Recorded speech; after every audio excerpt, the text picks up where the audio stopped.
Hi, I'm Jennifer Lindley with Essential Preparedness Products. I'm also a type 1 diabetic and have been for over 28 years. When Katrina happened in 2005, I was watching the media and there was a clip of a man standing on his rooftop. He had spray painted diabetic on it, and I knew at that moment that he needed help and supplies. I felt very hopeless.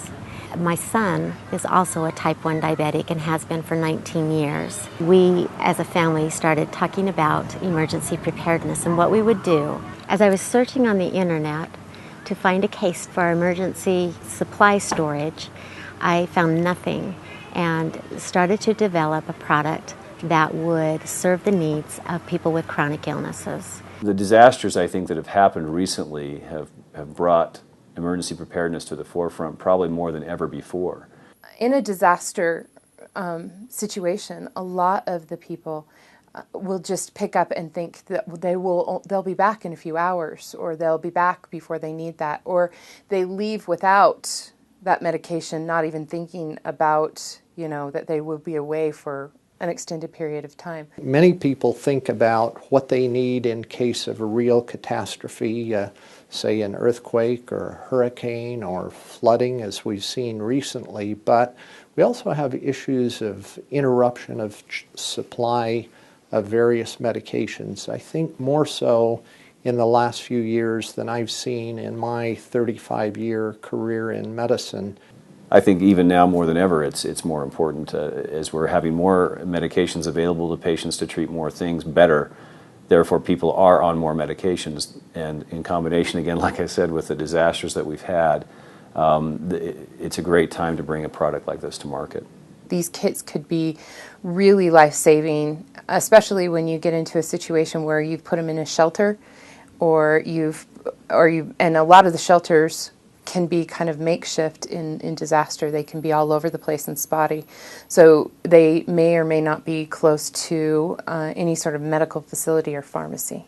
It also surprises me how often we have patients call really in a fairly critical circumstance where they've run out of medications or lost medications, or medications have become damaged because of exposure to heat. And I think an emergency supply like this would actually end up providing a very good service for these individuals, even when we don't have times of severe emergency. The kits are really exciting to me because I've had several conversations with patients over time such that, Dr. Muse, I need some medication in case of an emergency. What can I do to get that? And it's been a difficult process coordinating that, figuring out where to put it, how to have it in a place where they can have access to it.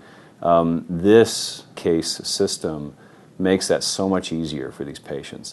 Hi, I'm John GULLO, trustee of the American Dream Foundation. In May of 2011, Jennifer Lindley came to me with her dream.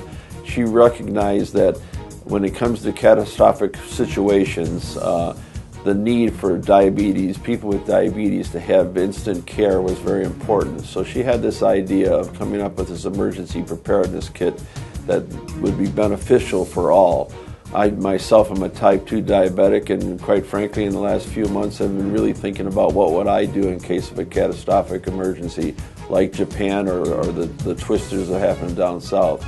Our foundation is very heavily involved with supporting projects like this, and we made the decision to support her in her efforts and give her whatever support we can. She's got great passion for what she's doing. This is one of the greatest community service things we feel we can be part of, to help those people that really need to have the type of preparedness. A diabetic, especially type 1, can't go 24 hours. This way we will be able to help them be prepared to deal with those emergencies.